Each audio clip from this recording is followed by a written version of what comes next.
2-3 ایام مزید باقی ہیں۔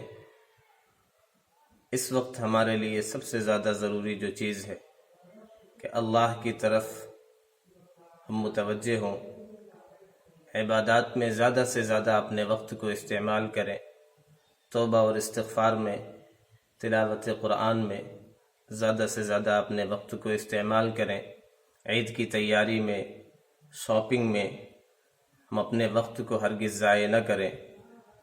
نئے کپڑے خریدنے کی وجہ سے، نئے لباس پہننے کی وجہ سے اور اچھی خوشبو لگا لینے کی وجہ سے عید کی خوشیاں دراصل حاصل نہیں ہوتی۔ لیس العید لمن لبس الجدید انما العید لمن امن بالوعید۔ عید اس کے لیے نہیں ہے جس نے شاندار اور نئے کپڑے پہن لیے، جس نے لباس فاخرہ زیب تن کر لیے، جس نے اچھی خوشبو استعمال کر لی۔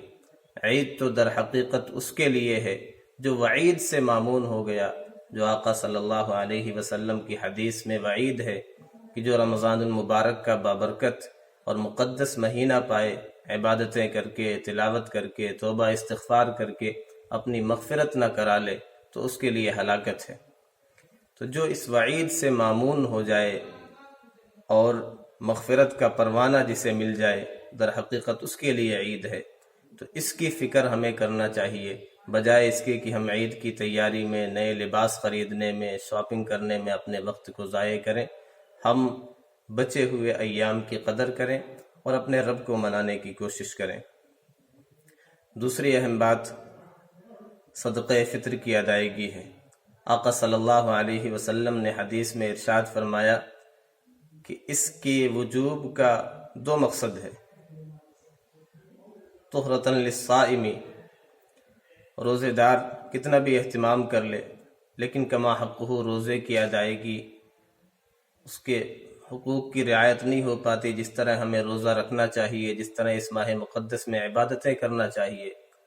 تو ہماری کوتاہیوں کی تلافی کے لیے، گناہوں کی پاکیزگی کے لیے صدقۃ الفطر رکھ دیا گیا ہے۔ اسی طرح دوسرا مقصد بیان کیا گیا، طعمۃ للمساکین، غربا اور مساکین کے لیے، محتاجوں کے لیے، انہیں خوشی میں، عید کی خوشی میں شامل کرنے کے لیے کہ ان کی امداد کر دی جائے اور انہیں سوال سے بے نیاز کر دیا جائے کہ وہ بھی خوشی میں شریک ہو جائیں، انہیں ہاتھ نہ پھیلانا پڑے۔ تو یہ 2 مقصد بیان کیے گئے۔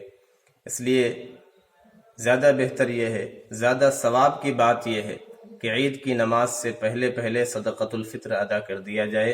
اس لیے ہمیں کوشش یہ کرنا چاہیے کہ عید سے پہلے صدقۃ الفطر مصارف تک پہنچا دیے جائیں، مستحقین تک پہنچا دیے جائیں۔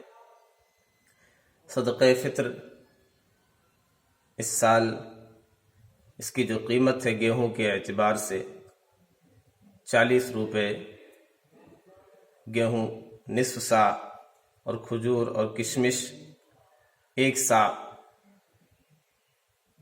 تو گیہوں کے اعتبار سے اس کی قیمت 40 روپے ہے اور کھجور کے اعتبار سے تقریباً 490 روپے۔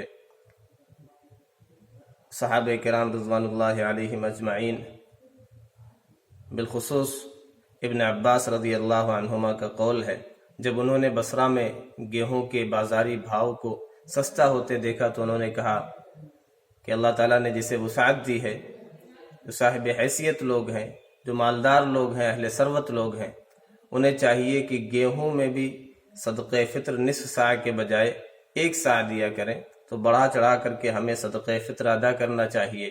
معمولی قیمت سے غریب کا کوئی خاص بھلا نہیں ہوتا، اس لیے زیادہ سے زیادہ ہمیں صدقہ فطر ادا کرنا چاہیے۔